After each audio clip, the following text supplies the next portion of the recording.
Tokyo, a city of light, glass, and noise.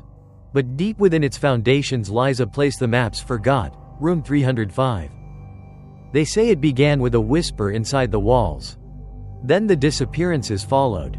A journalist, a detective, a priest. Each vanished at 3:05 a.m., leaving only static, wet handprints, and the faint sound of knocking. What if the curse was never about ghosts, but about memory itself, something the city tried to erase, and something that refuses to stay buried? Chapter 1. The Forgotten Apartment.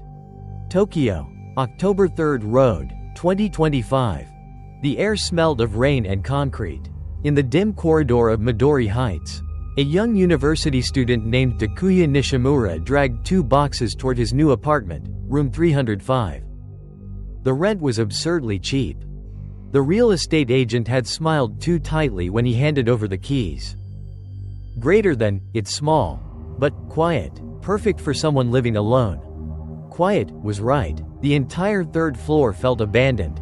Dust clung to the lights, and the air was cold even with the heater off. Inside, the apartment was clean but eerily plain, white walls, a single window facing the alley, an old TV sitting on a low wooden stand. There was a faint smell, something like rust. Still, for a broke college student, it was enough. That night, he unpacked, ate instant noodles, and fell asleep to the low hum of the city outside. 2. The first knock. At 3:05 a.m., he woke to a sound. Knock, knock, knock. Someone was at the door. He checked the peephole, no one there. He opened the door anyway. The corridor was empty, still, silent. He shrugged it off. Maybe it was the pipes, or the wind. But the next night, it happened again. And again the next. Always the same time, 3:05. Always 3 knocks. He started counting the days. 3. The neighbor. On the 5th day, he met the old woman from room 302. She was watering the small plants outside her door, her hands shaking. When he mentioned room 305, she froze. Greater than, you moved in there? Yes. Why? Did someone live there before? Many people, she whispered, but none for long. When he pressed her further, she only said one thing before retreating. Greater than, if you hear knocking, don't answer. That night, Takuya sat in the dark, staring at the door.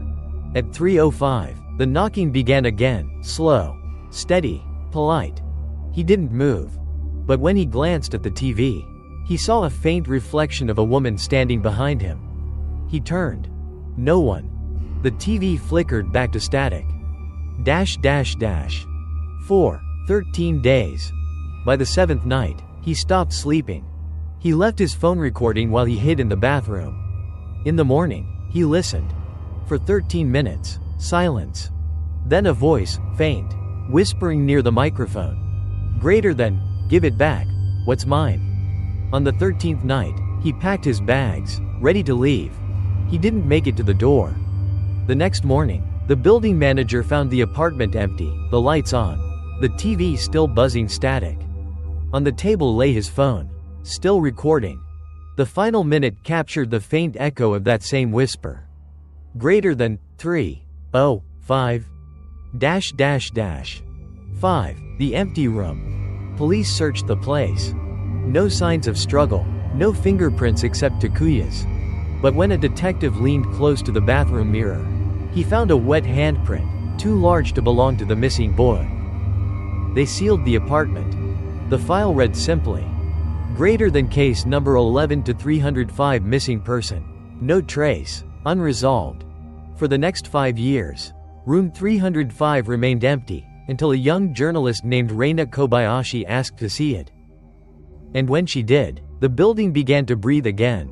Chapter 2. The Cry Inside the Walls. 2 weeks after Takuya's disappearance, Midori Heights had already begun to forget him. The landlord replaced the locks. The police files gathered dust. But the 3rd floor still smelled faintly of damp concrete and something else, old iron. Like blood. Late that autumn evening, the new tenant moved in. Her name was Reina Kobayashi. 27. a freelance journalist working for a small Tokyo magazine that specialized in urban legends. Her editor's instructions were simple. Greater than, find out what really happened to the missing boy. Locals say the place is haunted. Haunted stories sell. 1. First night. The first night felt off. Reina sat cross-legged on the floor, typing notes, the hum of her laptop filling the silence. The air smelled faintly metallic, the same way hospital corridors do before a storm. She turned on the TV. Static. No channels, just gray snow and a low crackling hum. At 3:05 a.m., she heard it. Knock, knock, knock. Her blood froze. She waited, holding her breath. When she finally gathered the courage to open the door, the hallway was empty. But on the doormat, someone had left a single strand of long black hair, wet and glistening. 2. The neighbor's story. The next morning, Reina found the old woman from room 302 sitting outside with her plants again. She offered the woman tea and gently asked, "Greater than, what do you know about the people who used to live in 305? The woman's hands trembled. Greater than, it was a woman first, then a family, then that boy. They all heard it. Greater than, heard what? Crying, from inside the walls. She leaned closer, her voice barely a whisper. Greater than, there was a woman who lived here. Long ago, she took her life in that room. They said she was waiting for someone to come home. But no one ever did." Reina frowned. What was her name? The woman's eyes darted away. Greater than, I don't remember. No one does. 3. The sound. That night, Reina pressed her ear to the wall between the bathroom and the bedroom. At first, nothing. Then, a soft, rhythmic sound, like sobbing. She hit record on her phone and listened. The crying grew louder, muffled, as if coming from deep inside the concrete. And then it changed. The sobs turned into words. Greater than, it's so dark. So cold. Why did you leave me here? Her breath caught. She stumbled back, heart pounding, staring at the wall. The crying stopped. But her phone kept recording. When she played the audio back, she heard a whisper behind her own gasps. Greater than, you can hear me now. 4. The mirror. By the fourth night, the crying had turned into tapping. Always 3 times. Always at 3:05. Reina went into the bathroom to wash her face. As she looked up, her reflection blinked, a split second before she did. She froze. Behind her reflection, faint but visible in the fogged glass, stood another figure, a woman in a white kimono, hair hanging over her face. Reina spun around. Nothing. Only silence. She stared back at the mirror again. This time, the fog had formed a single word across the glass. Greater than, stay. 5. The wet handprint. Reina called her editor the next morning. Greater than, there's something wrong with this place. I think the stories were true. Greater than, good, he said, then we have a story. But by the time the call ended, she noticed something strange on the wall near the door, a wet handprint. Fresh and dripping. She touched it. Cold. Too cold. And from inside the wall came a faint voice, close enough to be breathing beside her ear. Greater than, you opened the door. Chapter 3. The Vanishing. 1. Day 13. Reina hadn't slept in days. The knocking, the whispers, the reflection that didn't belong to her. Each night, the air in room 305 grew heavier, colder, thicker, as if the walls themselves were inhaling.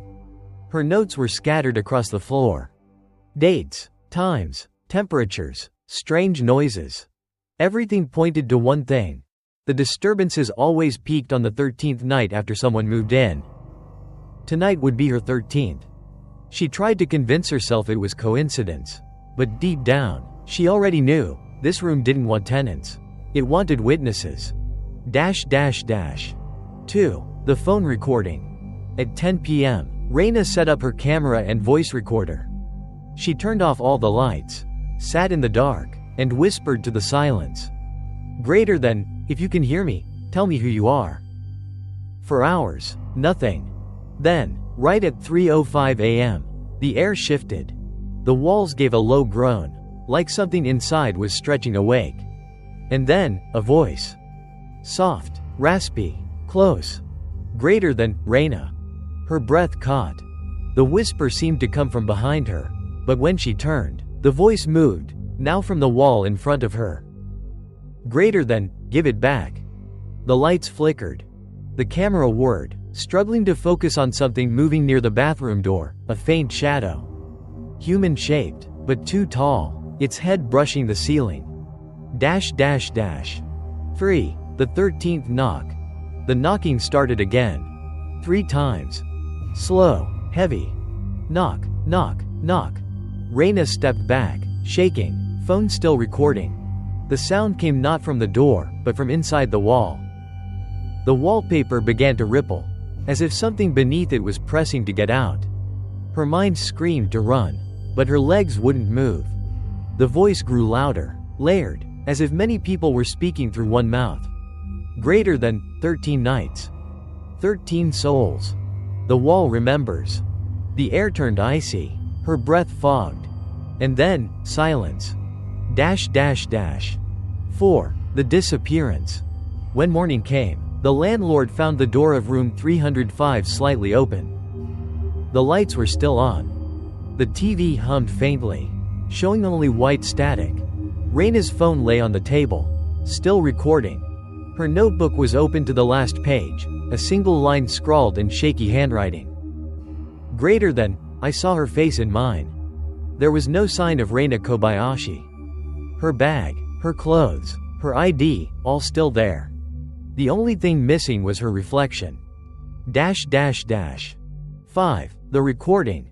When the police examined the phone, they found a 2-minute recording from 3:05 a.m. The first 30 seconds were quiet. Then came the sound of breathing, not one, but two. And faintly, a woman's voice. Greater than, you opened it again? A moment later, the screen flickered, showing the room through the phone's front camera. Reina was there, eyes wide, staring straight into the lens. Behind her stood another woman, identical to her, smiling. Then the footage cut to black. 6. The empty apartment. Room 305 was sealed again. The building manager taped a notice to the door. Do not enter, under investigation. But that night, around 3:05 a.m., the residents of the second floor complained of strange noises above them, footsteps, faint sobbing, and a soft knock that traveled from one end of the ceiling to the other. When maintenance checked the next morning, there was no third floor above that unit. Only empty air. Chapter 4. The Journalist. 1. The File That Disappeared. 2 weeks after Reina Kobayashi vanished, her editor, Takeda Masaru, received an unmarked package at the Tokyo Chronicle office. No sender, no return address. Inside, a USB drive, a burnt photo, and a single sheet of paper that said, "Greater than, you wanted a story. Here it is." Takeda hesitated, then plugged in the drive. It contained dozens of audio files, video clips, and scanned documents, all labeled 305 Reina K. He pressed play. Static. Then her voice, trembling but determined. Greater than, October 24th, the 13th night. I think I finally understand what this place wants. He leaned forward. But before he could continue, his computer crashed, screen flashing with a frozen frame of Reina's face. Staring back at him. Her eyes blinked once. Then the screen went black. 2. The meeting. That evening, Takeda met Detective Sakurai Shun, who had investigated both Takuya's and Reina's disappearances. Sakurai looked older than his years. Dark circles beneath his eyes. Greater than, you shouldn't have opened that file, he said flatly. Why? It's evidence. No, it's a recording. A bridge. Every time someone plays it, something crosses over. Takeda frowned. You're saying it's cursed? Greater than, I'm saying it's not just a story. And you journalists keep feeding it. He handed Takeda a photo from the crime scene, the mirror in room 305. cracked down the middle. In the reflection stood Reina. Faint, transparent, smiling. Greater than, she left you that drive, Sakurai said. But maybe not to share the story. Free. The interview that never aired. 3 nights later, Takeda tried again, this time recording himself as he opened one of Reina's video files for his upcoming exposé. The Curse of Room 305. In the footage, Reina sat on the floor of her apartment, the room dimly lit by a flickering lamp. Greater than, if anyone finds this, she whispered, don't come here, don't investigate, don't even say the number. Greater than, it's not a ghost. It's a memory trying to remember itself. Every person who lives here feeds it with their fear, their grief. Until one day, it starts remembering you. Takeda paused the video, breathing heavily. For a second, he thought he saw his own reflection behind her on screen. It blinked. But he hadn't. 4. The last call. At 2:58 a.m., Takeda's phone rang. Unknown number. He answered. Greater than, Mr. Takeda. It was Reina's voice. His heart stopped. Reina, where are you? Greater than, I told you not to open it. Greater than, are you alive? Where are you calling from? From the other side of the wall. Then, a faint knock. 3 times. Knock, knock, knock. The line went dead. When he tried to redial, the number didn't exist. 5. The shadow behind the screen. The next morning, the office security camera recorded Takeda sitting at his desk, staring at the frozen frame of Reina on his monitor. For 6 hours, he didn't move. Then, at 3:05 a.m., the lights flickered.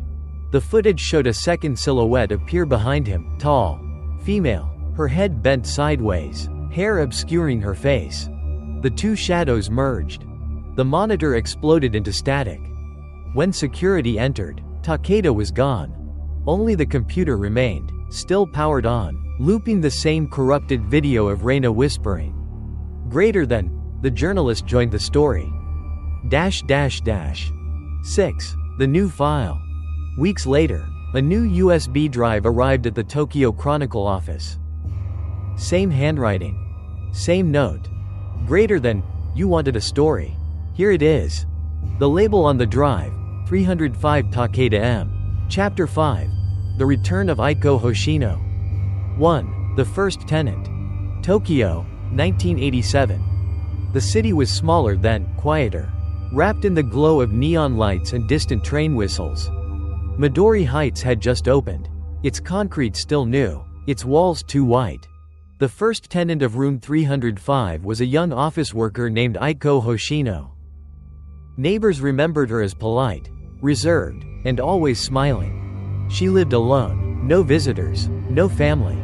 Only her small TV, her diary, and the faint sound of a music box that played every night at 3 a.m. But one night, the music stopped. When the landlord came to check, the door was locked from the inside. No one answered. When police broke in the next morning, they found the room empty. Except for a puddle of water. And a message scrawled on the wall in red ink. Greater than, he's still in the walls. No body was ever found. The apartment was cleaned, repainted, and rented again.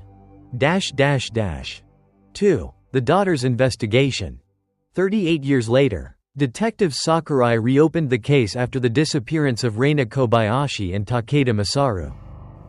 Among the old documents was a hospital record with a familiar name, Yumi Hoshino, Aiko's younger sister. Yumi had been hospitalized in 1998 for psychological trauma following a ritual she claimed was meant to bring Aiko back. She died 2 weeks later. Her last words recorded by a nurse. Greater than, she's here again. I saw her in the mirror. Sakurai's hands trembled as he looked through the files. Inside Yumi's belongings was a single photograph. 2 sisters standing outside Midori Heights, smiling. Behind them, on the wall between room 304 and 305, was a faint, child-sized handprint. And next to Aiko, almost unseen, was a little girl with the same face. 3. The interview. Sakurai found one surviving witness, Reina Hoshino, Aiko's aunt, now living in Kyoto. When he showed her the photo, she went pale. You shouldn't have come here," she said quietly. That handprint wasn't a child's. It was the mark left by the thing she tried to seal. What thing?" Sakurai asked. Aiko worked at a funeral home. One day she prepared a body that wasn't supposed to be buried, a monk who had broken a forbidden seal. She read the sutra he left behind. From that night on, she said she could hear voices inside the walls.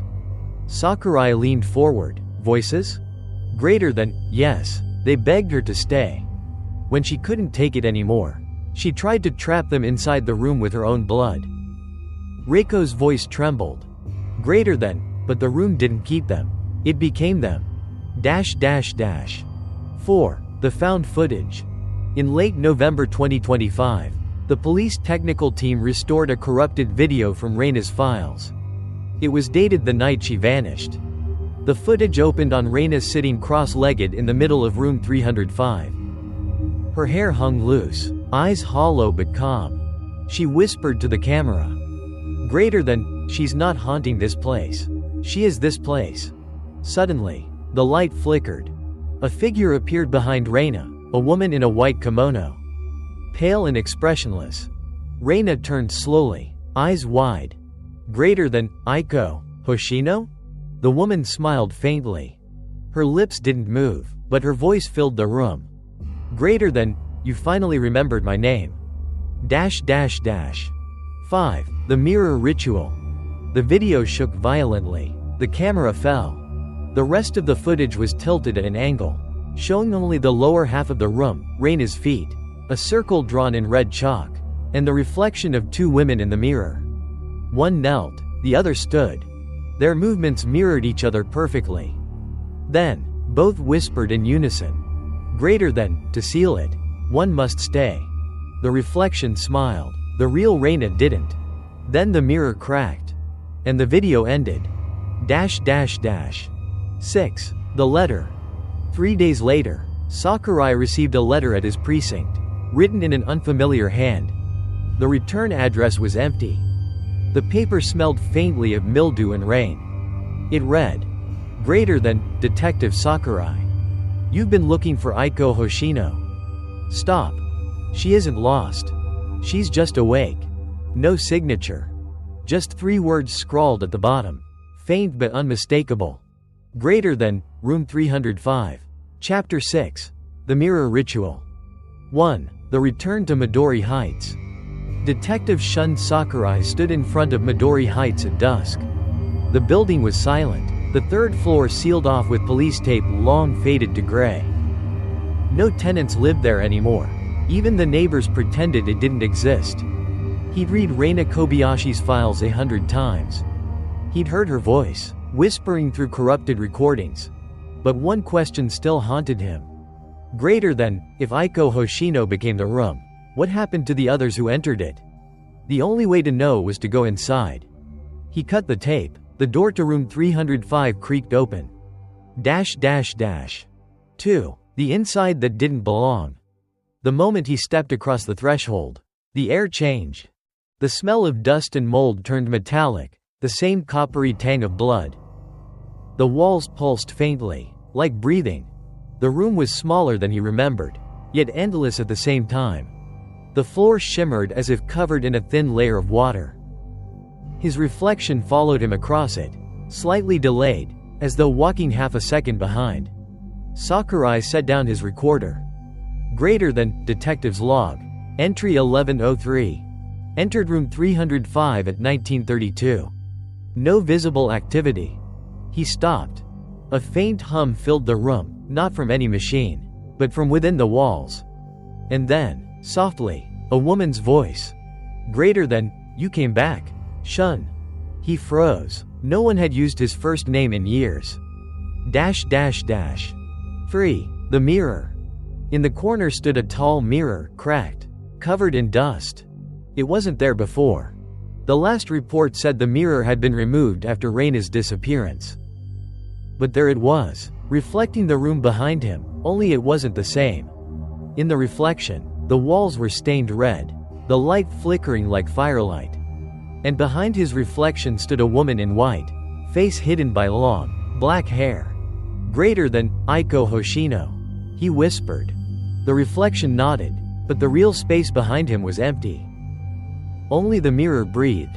He lifted his hand, and his reflection did the same, perfectly synchronized. But when he lowered it, the reflection did not. It smiled. 4. The ritual begins. The mirror's surface began to ripple like water. Whispers filled the room, hundreds of voices overlapping, crying, laughing, chanting. He could hear them clearly now, every missing tenant. Greater than Takuya, Reina, Takeda. They called to him, pleading and accusing all at once. Greater than, you keep opening the door. You keep letting us in. The city forgets, but we remember. The lights flickered violently. Sakurai stumbled backward as the mirror began showing scenes, flashes of every disappearance. Takuya standing by the door. Reina reaching toward the wall. Takeda staring into a screen. Aiko kneeling before the circle of blood. All of them trapped in the same room. All of them overlapping. All of them alive and dead at once. 5. The reflection speaks. From inside the mirror, his reflection stepped forward, separating from him completely. Same face, same uniform, but the eyes, hollow. Greater than, you want the truth? It said. You're not investigating the curse. You're part of it. Sakurai shook his head. No, I wasn't even born when this started. Greater than, every time someone remembers room 305, the ritual continues. You record, you listen, you believe. That's enough. The reflection reached out. Its hand pressed against the inside of the mirror, and the glass bent inward. Like skin. Greater than, seal it again. If you dare. But to close the door, one of us must stay. 6. The impossible moment. The mirror cracked. Light poured out, white and red, swallowing the room. Sakurai covered his eyes, but through the glare he saw Aiko's silhouette. Kneeling before him, her hands pressed to the floor in prayer. Greater than, please, she whispered, let it end.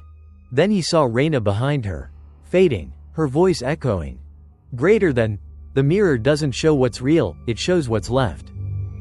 He felt his body being pulled toward the mirror. Gravity bending the wrong way. Every reflection of every person who had ever vanished was inside, waiting. He screamed, trying to resist. And then everything went still. 7. The aftermath. At sunrise, the building caretaker found room 305 empty again. The tape recorder was still running. It captured a single minute of static, followed by Sakurai's voice, weak and distant. Greater than, detective's log. The mirror showed everything. I saw her. She said my name. Then, softly. Greater than, tell them not to look. After that, silence. The mirror was gone. Only the faint outline of it remained on the wall, as if it had been absorbed. Chapter 7. The 13th Floor. 1. The New Anomaly. December 2nd, 2025. 3 days after Detective Sakurai vanished, strange reports began to surface across Tokyo.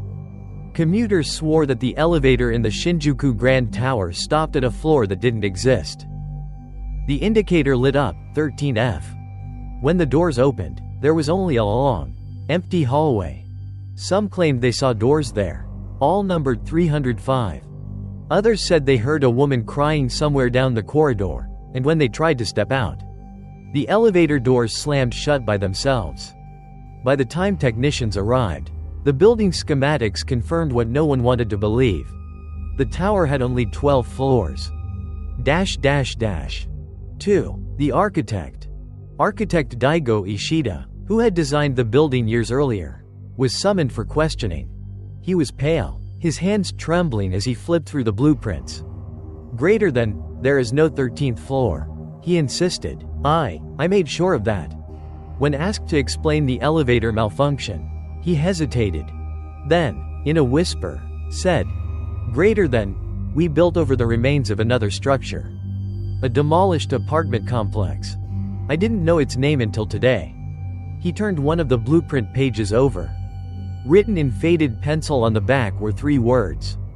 Greater than Midori Heights, 305. -- 3. The survivor. In a psychiatric hospital in Saitama, an old woman, the former resident of room 302, was still alive. She hadn't spoken since Reina's disappearance. But now, without warning, she began to murmur in her sleep. Greater than, it's moving again. The room's looking for space, for air. The nurses tried to wake her. Her eyes fluttered open, white with cataracts. Greater than, don't go upstairs, she said weakly. It's not a floor, it's a mouth. Then she began to hum a lullaby, the same tune from Reina Hoshino's broken music box. -- 4. The elevator experiment. 2 days later, engineers ran a test on the Shinjuku Grand Tower elevators. At 2:55 a.m., they entered the car, set it to manual, and pressed the button sequence for all 12 floors. Nothing unusual. But when they reached the top, the indicator suddenly flickered. 13F. The doors opened. A faint smell of salt water filled the air. One engineer stepped out with a camera. The hallway stretched endlessly, fluorescent lights humming. Every door bore the same number, 305. At the far end stood a woman facing the wall, wearing a white dress soaked to her knees. He called out to her. She turned. Her face was blurred, like a photograph smeared by wet hands. The video cut out. When the elevator doors closed, only 2 engineers came back down.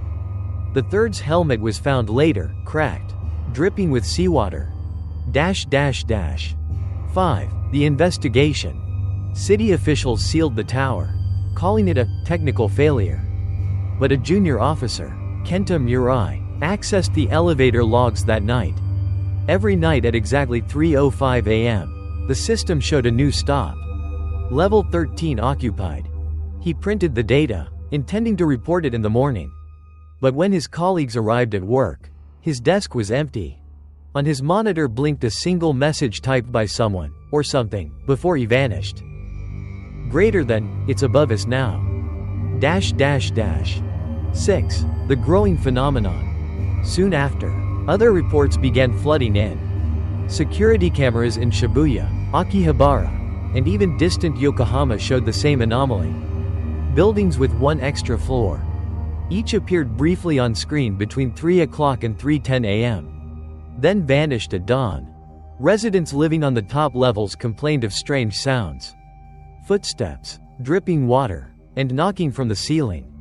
A maintenance worker recorded a video of himself climbing the stairwell of his apartment complex to check. He counted 12 floors. Then 13. Then 14. When he uploaded the footage online, the last frame showed him standing in front of a door labeled 305. Whispering. Greater than, this isn't my building. The video ended with a single knock. -- 7. The voice over Tokyo. By mid-December, the phenomenon spread citywide. At night, the skyline of Tokyo shimmered unnaturally, as if reflections of unseen buildings were hovering in the air. Some claimed to hear whispers carried by the winter wind. Greater than 3:05? At 3:05 a.m., every elevator in the city paused simultaneously for 13 seconds. Every monitor flickered. Every mirror trembled. And across the entire city, countless people looked up and saw their own faces staring back at them from windows that shouldn't exist. Chapter 8. The Sound of Static. 1. The Broadcast. December 8, 2025. Tokyo's winter nights were growing quieter, too quiet. That morning, Japan's national broadcaster NHK released a statement. Greater than, we are investigating a series of unexpected transmission errors occurring between 3 o'clock and 3:10 a.m. Viewers are advised not to panic. But panic had already begun. Every night, television signals across the city cut out for exactly 13 seconds. Screens turned to static. Then, faintly beneath the noise, people began hearing a voice. At first it was nonsense, broken syllables, whispers, breath. Then one night, the static formed words. Greater than, can you see me now? The city went still. 2. The technician. At NHK's Shibuya headquarters, technician Hideo Nage volunteered to analyze the anomaly. He was calm, logical, and skeptical. It's just a feedback loop, he told his coworkers, probably caused by magnetic interference. At 3:05 a.m., he began monitoring the live feed. The static appeared as usual. But when he slowed the waveform by half speed, he noticed something hidden beneath the distortion, a pulse. Steady and organic. Heartbeat rhythm. 3 beats. Pause. 3 beats again. Greater than cock. COC. COC. He frowned. An audio artifact can't mimic a heartbeat. Then he saw it. On the spectrogram, the sound formed a shape, an outline. A human face. 3. The call. The next day, Hideo received a phone call from an unknown number. He answered. Greater than, you're listening too closely. A woman's voice whispered. Who is this? You shouldn't have slowed it down. The line filled with static. And beneath it, he heard the faint knocking. Knock, knock, knock. He hung up immediately, shaking. But the phone began ringing again, on its own. The caller ID read, 305. He unplugged it. The ringing continued. 4. The signal spreads. Within days, the phenomenon jumped from televisions to phones, computers, and radios. Every device capable of producing sound glitched at 3:05 a.m., emitting faint static, followed by that same voice, whispering fragments of sentences. Greater than, the walls remember. We built too high. The floor above you isn't empty. Social media exploded. Thousands posted videos of the interference. Each clip was slightly different, yet all shared the same final phrase. Greater than, tell Reina to stop recording. But Reina Kobayashi was already gone. 5. The scientist. At the University of Tokyo, physicist Dr. Takahiro Endo began studying the anomaly. He discovered that during the 3:05 broadcast, radio waves across Tokyo inverted polarity, as though being pulled inward. In his report, he wrote, Greater than, it is as if an unseen transmitter, located beneath the city, is broadcasting upward. He called it the static pulse. But when he presented his findings to the Ministry of Communications, the presentation abruptly failed. The projector flickered, showing for an instant a woman's silhouette behind him. The next day, Dr. Endo resigned. His email to colleagues contained one sentence. Greater than, we are the broadcast. 6. The voice returns. By mid-December, even the most rational citizens began to believe. Some unplugged their TVs, others covered mirrors and turned off phones at night. But no one could escape the hum. It was everywhere, leaking through the air, vibrating through the ground, crawling into the body like a memory. At 3:05 a.m., across thousands of homes, every screen lit up at once. The static cleared for a brief second. And there she was. Reina Hoshino. Pale, eyes empty. Speaking directly into every living room in Tokyo. Greater than, you can't turn it off anymore. Then, darkness. 7. The aftermath. The next morning, hundreds of citizens called emergency services, claiming that their televisions were still breathing. When technicians examined the devices, they found condensation inside the screens, like the residue of someone's breath from the other side. NHK went offline for 48 hours. When it returned, the broadcast schedule skipped a time slot. There was no record of any program between 3 o'clock and 3:15 a.m. But if you tuned your TV to channel 3 manually at that hour, the screen flickered faintly, showing a door labeled 305, half open, swaying in the dark. Chapter 9. The Whispering City. 1. The hum beneath Tokyo. December 10, 2025. For the first time in its history, Tokyo wasn't loud, it hummed. Subways, streetlights, even vending machines began vibrating at the same frequency, low and rhythmic. Like the breathing of a giant beneath the earth.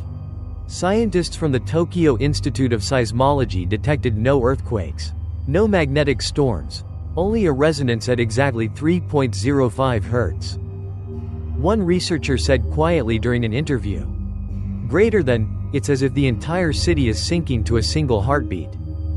That night, the sky over Tokyo flickered, not lightning, but light reflecting off something invisible, spreading like veins across the clouds. 2. The whispers. At first, it was just the wind. Then it became words. People began hearing voices carried through air vents, subways, tunnels, 1,000 overlapping whispers, all repeating the same 3 digits. Greater than 305? In Shinjuku Station, security footage showed commuters stopping mid-step, heads tilting slightly, as if listening to something only they could hear. Then, one by one, they began to whisper back. The audio logs from that night contained a phrase that still can't be explained. Greater than, she's not gone. She's underneath. 3. The city that listens. Engineers reported bizarre electrical feedback spreading through power lines. Traffic lights blinked in perfect rhythm. Entire neighborhoods flickered, dark, light, as if the city itself were breathing. Residents of high-rise buildings described seeing faces pressed against their windows from the outside. Dozens of stories above ground. When police checked, the exterior glass was smeared with moisture, like the imprint of hands and breath. An elderly man in Koto Ward told a reporter, "Greater than, at 3:05, my apartment walls start whispering to me. They say, welcome back. 4. The underground recording. A group of university students decided to investigate. They brought microphones into the abandoned tunnels beneath Tokyo, the old subway lines sealed since the 1970s. At 3:05 a.m., their audio recorders captured something no one could explain. It started as static. Then, the sound of running water. Then, a voice, distant, echoing. Greater than, this city was built on her grave. The tunnel shook. The team fled, leaving their equipment behind. When city workers recovered the recorders later, all 12 devices contained the same final 2 minutes, a woman whispering. Closer and closer. The last word she spoke was, Reina. 5. The message in the lights. By December 12, Tokyo Tower's lighting system began malfunctioning, blinking at random intervals. But when viewed from above, from planes or drones, the pattern was deliberate. Each flash of light formed a series of symbols repeating every 13 seconds. Experts translated the Morse-like pattern. Greater than, open. Later that night, the entire grid of streetlights across central Tokyo flickered in response, spelling one phrase across the map of the city when plotted by satellite. Greater than, room 305. 6. The evacuation. The government declared an emergency, citing atmospheric interference and unstable infrastructure. They ordered the evacuation of several districts, including Shinjuku, Meguro, and Koto. But those who left reported something terrifying. No matter which direction they drove, they always circled back to the same intersection. A narrow street with an apartment building at the end. A sign hung crookedly over its entrance, the paint worn by time but still legible under the flashing streetlights. Greater than Midori Heights. 7. The voice returns.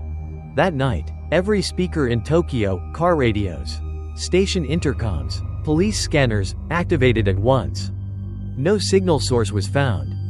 A single voice spoke softly, calm and almost kind. Greater than, you built too high. You forgot the ground remembers. Then the voice changed, overlapping layers. Dozens, hundreds of voices merging into one. Greater than, come home. Reina. At that exact moment, satellites recorded a faint energy surge beneath the city, shaped like a massive circle centered directly under the old Midori Heights complex. 8. The awakening. At 3:05 a.m., all the lights in Tokyo went out. The entire city plunged into absolute darkness for 13 minutes. Then, slowly, A faint white glow began to spread from the ground up. Not electricity, but something alive. The streets pulsed with light, like veins illuminated from within. And in that light, across the skyline, people saw reflections moving inside the glass towers, not their own reflections, but someone else's, staring back, smiling. When the lights came back on, the city was silent again. But from that night forward, Tokyo never slept. Chapter 10. The Phantom Door. 1. The Apartment That Vanished. Tokyo, November 10, 2025. 2 weeks after the so-called electrical fire at Midori Heights. The third floor was sealed off by authorities. When inspectors arrived, they found no scorch marks, no damaged wiring, not even a trace of smoke. But something else was missing. Room 305 no longer existed. Blueprints still showed it. Old leases still listed it. Security cameras still displayed its door between 304 and 306. Yet in the building itself, there was nothing but a blank stretch of wall. It was as if the room had simply stepped sideways out of the world. 2. The Exorcist. To verify the impossible, the police brought in Reverend Kanda, an elderly priest from Kafune Temple, the same man who had once warned about the curse. He entered the hallway alone, carrying a pouch of ashes and a bronze ritual bell. Even at midday, the air felt wrong, colder than winter, heavier than grief. He walked down the corridor, counting softly. 301, 302, 303, 304. Then stopped. The next number should have been 305. Instead, the wall rippled faintly, as if breathing. He pressed a palm against it. The surface was ice cold, barely 4 degrees Celsius. He whispered a sutra, sprinkling the ashes in a circle. The dust didn't fall, it slid backward, sucked into the wall as if drawn by an invisible current. Kanda's eyes narrowed. Greater than, Hoshino, you're still here. From inside the wall came a whisper, soft as a sigh. Greater than, you can't locate what doesn't exist. 3. The sliding room. Later that night, technicians used electromagnetic sensors to scan the building. Their readings showed something impossible. A moving pocket of energy shifting between the second, third, and fourth floors. Greater than, it's not stationary. One engineer muttered, it's sliding, like the entire apartment is moving through the structure. Kanda's voice trembled as he replied. Greater than, not sliding. Searching. The room is looking for a new host. 4. The ritual. Determined to end it, Kanda prepared one final sealing ritual. He drew a circle of 13 bells on the hallway floor and began to chant from an ancient scroll, Fukuroku, the Chronicle of Seals. At 3 a.m., the candle before him extinguished on its own. Darkness swallowed the corridor. The air thickened like water. At 3:05, a door appeared where the blank wall had been. The brass numbers glowed faintly red, 305. Kanda staggered back. Greater than, it can't be, it's manifesting by itself. He rang the bell, shouting. Greater than, by the seal of Kafune, return to your origin. But instead of banishing the presence, the sound echoed downward, deep, subterranean, and died. From behind the door came a voice that was not Aiko's, nor Reina's. Something older. Greater than, you're too late. This room no longer belongs to the living.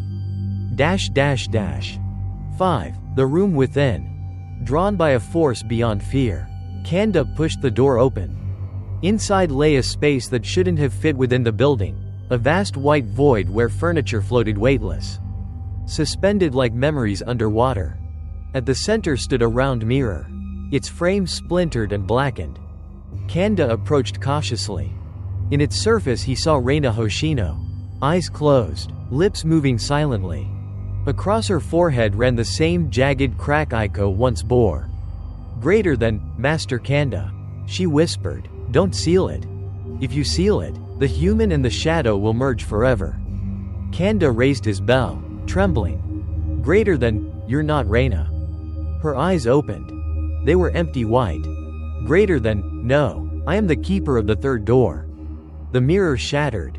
Each fragment reflected a different version of Reina, dying, screaming, praying, across infinite timelines. Greater than, she has crossed worlds. Aiko's disembodied voice murmured, to keep this door closed. 6. Collapse. Kanda hurled the ashes into the void. A blue light exploded outward, flinging him into the hallway.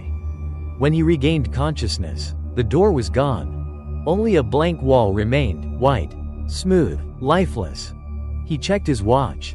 3:06 a.m. The building groaned. Cracks spread underfoot. Then he realized the horror. He was standing on the ceiling of the second floor. The room had shifted again, downward. From beneath him came 3 hollow knocks. Cock. COC. COC. -- 7. The final note. At dawn, Kanda recorded his last entry in a trembling hand. Greater than, room 305 no longer obeys space. It drifts between floors, between people. Whoever opens it next will become its walls. 3 days later, he was found dead in a Kyoto boarding house, seated upright before a blank wall. His eyes were open, pen still in hand. On the wall behind him, written in blood. Greater than, I heard the knocking. 3:05. Chapter 11. The Returned. 1. The broadcast. November 20th, 2025. Morning news across Tokyo froze viewers in disbelief. Greater than, 3 individuals previously reported missing from Midori Heights, Takuya Nishimura, Kenji Watanabe, and Yuto Nakahara, have reappeared in separate districts. None remember where they've been. Photos showed their pale faces, expressionless, eyes vacant. Doctors said their hearts beat normally, yet their brainwaves were flat, as if they were sleepwalking with open eyes. A reporter asked Takuya, "Greater than, do you remember anything?" He replied in a low, mechanical tone, "I came home. -- 2. The meeting. That night, Reina watched the broadcast from her small apartment in Koto Ward. The faces on the screen, those were the same people the apartment had swallowed. Greater than, it can't be. I sealed it, she whispered. Then her phone buzzed. An anonymous message appeared. Greater than, we know who you are. They want to see you. Yoyogi Park, 3:05 a.m. The message deleted itself after 3 seconds. Despite the cold, despite the fear clawing her chest, Reina went. Under the dim park lamps, she saw them, Takuya, Kenji, and Yuto, standing in the fog. Their eyes were open but lifeless, their movements jerky, like puppets learning to breathe again. Takuya spoke first. Greater than, we heard you calling from the other side. Reina shook her head. Greater than, I tried to save you. Kenji smiled faintly, the corners of his mouth twitching unnaturally. Greater than, no one leaves room 305 and stays human. The park lights flickered. Hundreds of faint clapping sounds echoed through the fog, soft, wet, coming from nowhere and everywhere. Reina spun around. The 3 men were gone. Only a bench remained, marked in red. Greater than, we never left. -- 3. The copies. By dawn, Tokyo woke to new rumors. People seeing duplicates of the missing men all over the city. One Kenji was spotted working in a convenience store in Shinjuku, while another lay unconscious in a hospital bed under police supervision. A student swore she saw Takuya sitting in the last car of a night train, whispering, Greater than, 3:05, it's time. The city whispered too, and Reina felt it through her skin. Greater than, it's copying them, she muttered. The curse is making replicas. -- 4. The hospital. Reina visited the Minato Hospital, where the real Takuya, Kenji, and Yuto were kept. Dr. Yamamoto, their physician, greeted her with a tired smile. Greater than, they eat, breathe, sleep, but they don't respond. Not at all? She asked. Only one phrase. He led her to the observation room. 3 men sat on beds, staring at the white wall. Dr. Yamamoto whispered. Greater than, they keep saying. The room isn't closed. Reina stepped forward. As if on cue, All three turned their heads toward her in unison. Their voices blended together into one. Greater than, you forgot. Room 305 isn't at Midori Heights anymore. Her breath caught. Greater than, then, where is it? Takuya's lips curved slightly. Inside you. -- 5. The fracture.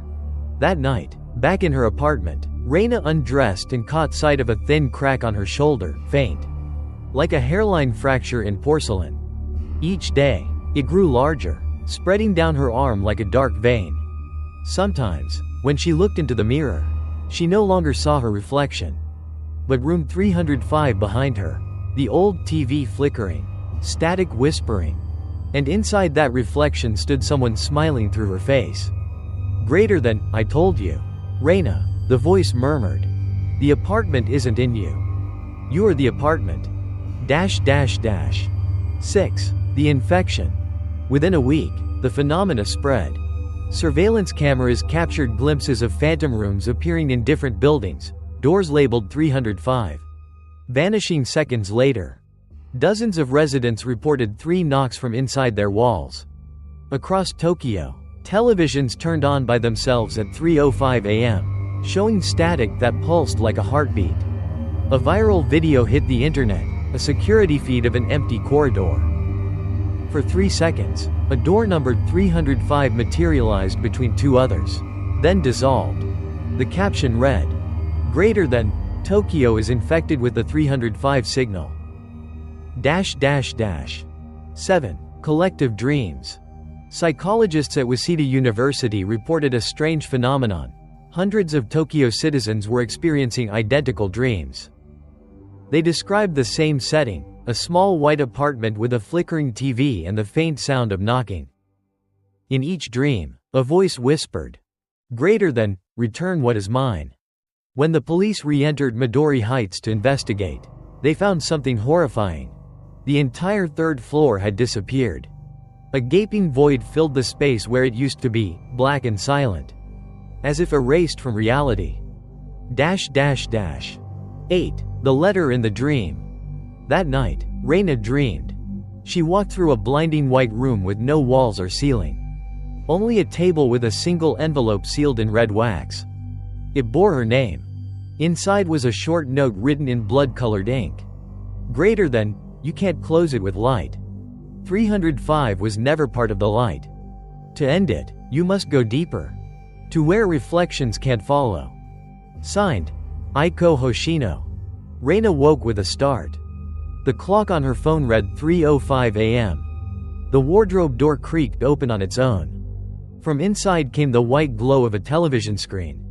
And a voice she knew too well. Greater than, Reina, come home. Chapter 12. The truth about Reina. 1. The burnt photograph. December 24, 2025. Snow drifted over Tokyo, muffling the city into silence. In her dim apartment, Reina sat before a half-burned photograph she had found months earlier hidden in the wall of room 305. She had looked at it 100 times before, but tonight she saw something new. Behind the group of construction workers stood a little girl, 5, maybe 6 years old, holding Reina Hoshino's hand. The child's face was faded, but the outline, the posture, even the eyes, they were her own. Greater than, why am I in this picture? She whispered. -- 2. The sister's secret. Reina searched through hospital archives until she found a document from 1998. The file belonged to Yumi Hoshino, Aiko's younger sister. She read the notes aloud, her voice trembling. Greater than, subject exhibits symptoms of phantom pregnancy following emotional trauma. No fetal activity detected. She stared at the paper. Greater than, phantom pregnancy? That night she traveled to Kyoto to see Reina Hoshino, her mother's surviving sister. The old woman's house smelled of incense and rain. When she opened the door and saw Reina standing there, her face went white. Greater than, Reina, you shouldn't have come. You were never meant to exist. Greater than, what do you mean? Reiko's hands shook as she opened a wooden chest and pulled out an aged scroll marked with black seals. Greater than, after Aiko died, Your mother Yumi couldn't accept it. She performed a forbidden ritual to bring her back. But the ritual failed. What returned wasn't Aiko. It was her memory. A fragment of her soul. Given form. She looked directly into Reina's eyes. Greater than that fragment is you. Free. The locked memories. Reina's knees buckled. Greater than my childhood. My job. My life. Greater than implanted memories. Reiko said softly. Your mother wove them from her grief. You were created, not born. A vessel made from the residue of Aiko's soul. Greater than, no, that's impossible. I feel. I cry. I bleed. Greater than, you did. Once. Until you opened the door again. Reina collapsed to the floor. Her breath ragged. Tears mixed with drops of blood falling from her nose, staining the wooden floor in strange, spiraling patterns. The patterns glowed faintly, forming ancient characters. Reiko stepped back, horrified. Greater than, it's waking inside you. The other half. 4. The voice within. That night, Reina sat before her mirror, staring into her reflection until it began to shimmer. A voice rose from deep within her skull, calm, melodic, familiar. Greater than, don't fight me. Reina, I am you. Greater than, no, you're Aiko. Greater than, once, but you were the part one left behind, the piece that remembered love. We were never meant to be separate. Reina shook her head violently. Greater than, I'm real. The reflection smiled sadly. Greater than, you were the only real part of me. Her skin began to crack like porcelain. Faint lines spreading across her arms and face. Leaking light instead of blood. 5. The true memory. A flash of light engulfed her. Suddenly she was standing at a construction site in 1987, the night of the ritual. She saw Aiko, bound inside a chalk circle, chanting as the floor around her pulsed red. Detective Sakurai's younger father watched helplessly while Reina Hoshino stood nearby, crying. When the seal collapsed, a burst of light tore through the room. Aiko's body fell, lifeless, but a small orb of light drifted into Yumi's chest. That light was Reina. Greater than, no, Reina whispered. I was never alive. I was a memory that learned to breathe. Greater than, and now. Aiko's voice echoed. You must finish what I could not. 6. The heartbeat at 3:05. Reina awoke in her bed, shaking. Her clock blinked 3:05 a.m. No knocking this time. Only her heartbeat. 3 steady beats, then silence. 3 more. She pressed her hand to her chest and felt something moving beneath her ribs, not a heart, but a door. From the mirror, Aiko's voice whispered one last time. Greater than, you're not cursed. Reina. You're the seal. 7. The mother's letter. The next morning, she found a letter hidden in her mother's old trunk. The paper was yellowed, the handwriting uneven but gentle. Greater than, my dearest Reina. If you are reading this, then the truth has reached you. I created you not to replace Aiko, but to give her soul a home. You are both of us. Please forgive me. You are not a curse, you are the last light I had left. Reina pressed the letter to her chest, tears falling silently. Outside, snow turned to rain. The drops on her window reflected faint light, each like a tiny mirror. Flickering. Chapter 13. The Final Seal. 1. Return to Midori Heights. December 31st, 2025. New Year's Eve. Tokyo was alive with lights and laughter, unaware that beneath its shining surface, one woman was walking toward the end of everything. Reina Kobayashi stood before the ruins of Midori Heights. The building was half demolished, its concrete skeleton dusted with snow. Yellow caution tape fluttered in the cold wind. But in the heart of the rubble, between the remains of what once was the 3rd and 4th floors, she saw it. A door. Untouched. Numbered 305. She smiled faintly through her tears. Greater than, you waited for me. 2. The mirror awakens. Reina stepped closer. The moment she touched the brass handle, A pulse shot through the air. The ground trembled, and the sky darkened as thunder rolled above Tokyo. Mirrors across the city cracked simultaneously. Every device flickered with static, whispering one word: greater than, return. Inside the door was the same room, perfectly preserved, timeless. The TV flickered with snow.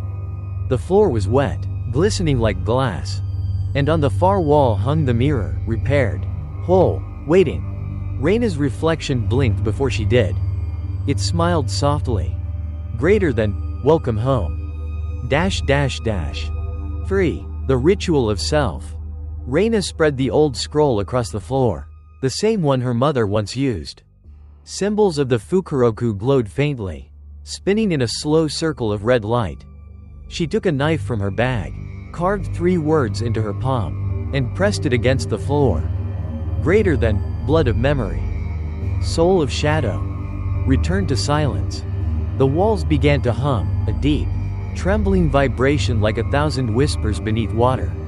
The air rippled. The mirror shivered. In its reflection, Aiko appeared, kneeling opposite her. Greater than, you understand now, Aiko said softly. To seal the door, one must take its place. Reina nodded.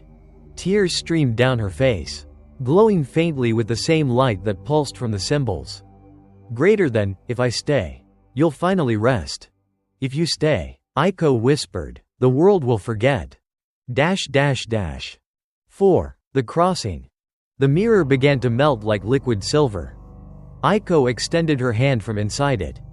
Reina reached forward. Their fingers touched, warm, real. For an instant, time folded. Every version of the room flashed before her eyes. Takuya's last breath, Sakurai's tape recorder, Takeda's frozen screen. All moments looping endlessly, now collapsing into one. The room filled with light. The mirror's surface pulled her in, inch by inch, as if swallowing her whole. Greater than, close the door. Reina whispered. Lock it with my name. Aiko's voice echoed. Greater than, Reina Hoshino. The 13th seal. 5. The silence. At exactly 3:05 a.m., Tokyo went silent. All power grids stopped. No wind, no sound. Then, one by one, mirrors across the city shattered, from bathrooms, shops, subway tunnels, to the glass towers of Shinjuku. Every reflection of Reina vanished. Inside Midori Heights, the door of room 305 sealed shut for the final time. The brass number melted away, leaving only a smooth, featureless surface. And from deep within the concrete came a single heartbeat. 3 slow pulses, then silence. 6. The morning after. When workers arrived the next day, the ruins were gone. Where Midori Heights once stood was an empty lot, perfectly flat, covered in fresh snow. No debris, no walls. Only one thing remained buried at the center. A small mirror shard, glowing faintly beneath the frost. A note was found carved beside it, in a handwriting no one recognized. Greater than, the room is closed. Do not remember my name. 7. The last broadcast. Weeks later, at 3:05 a.m., televisions across Tokyo flickered briefly. A static image appeared, a serene woman standing in an endless white room, smiling gently. No sound, no movement, only text at the bottom of the screen. Greater than Reina Hoshino 1987 to 2025. Thank you for closing the door. Then the signal went dark. Chapter 14. The Forgotten City. 30 years later. Tokyo, the year 2055. The city was brighter, cleaner, and colder than ever before. Holographic billboards lit the skyline. Autonomous trams glided soundlessly along glass roads. And entire districts were now managed by AI infrastructure. But beneath that polished surface, the ground still breathed. Beneath the neon, beneath the endless digital noise, the old city, the one that remembered, still waited. On the outskirts of Meguro, construction crews broke ground for a new high-rise residential project, Midori Heights Neo.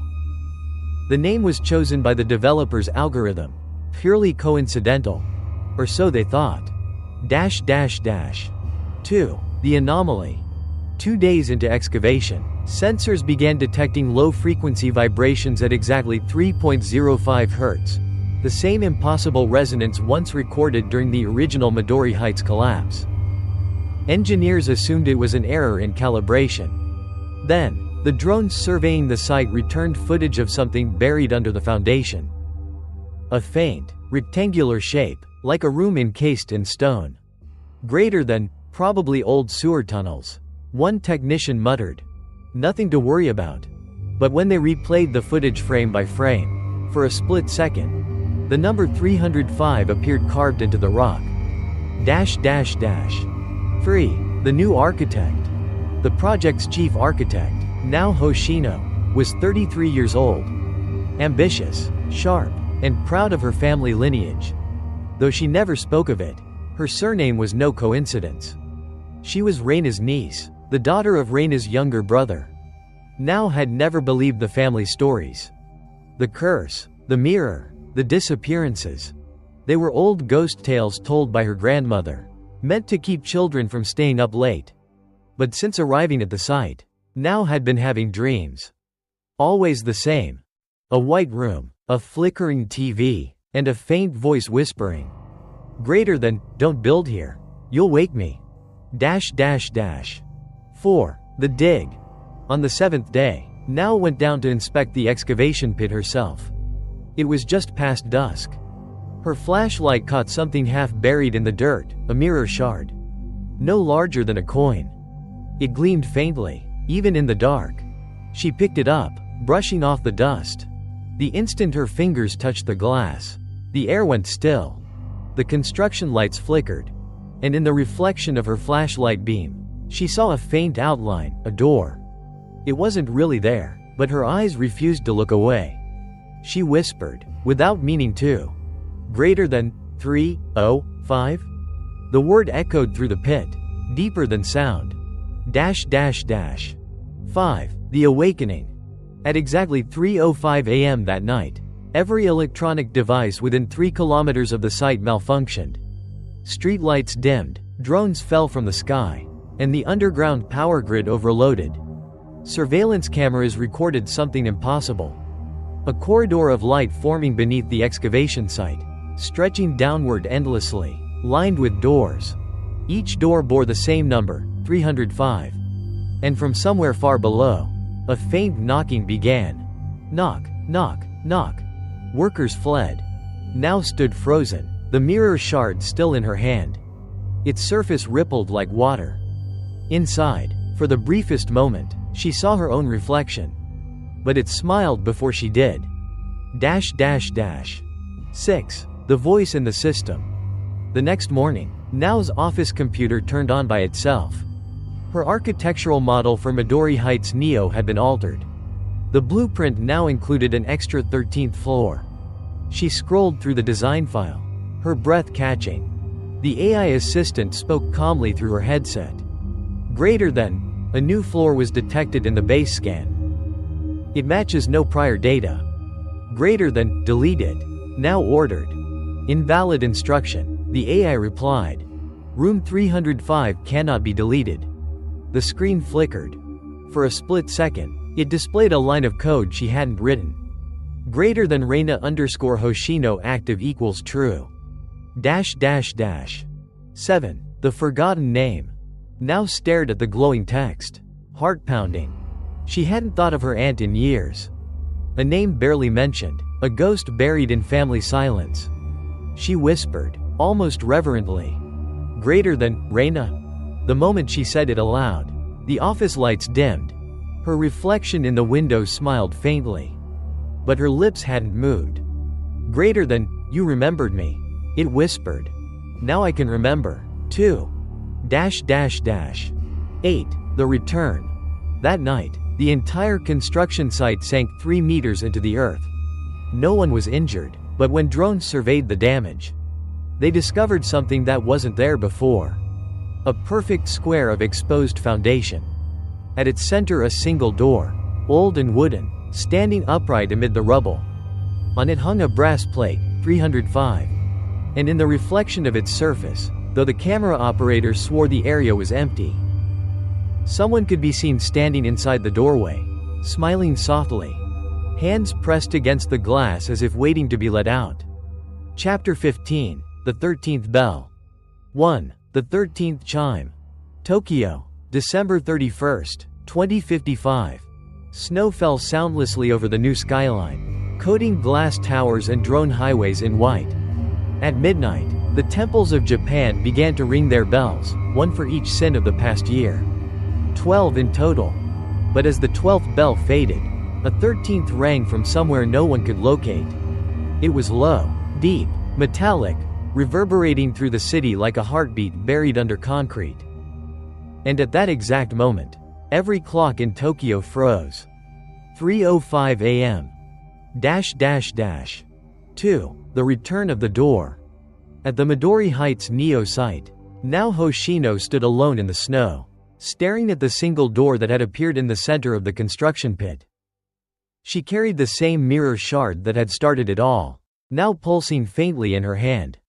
Behind her, cranes and excavators stood frozen, their lights flickering as though breathing.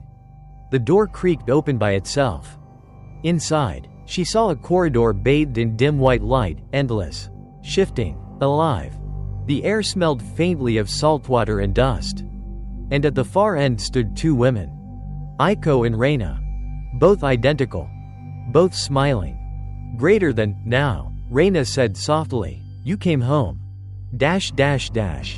3. The truth of the curse. Now stepped closer, heart trembling. Greater than, why me? I never opened it. Aiko's voice echoed gently through the hall. Greater than, because you remembered the name. That's all it takes. Greater than, you're both supposed to be gone. Reina shook her head. Greater than, gone is for the living.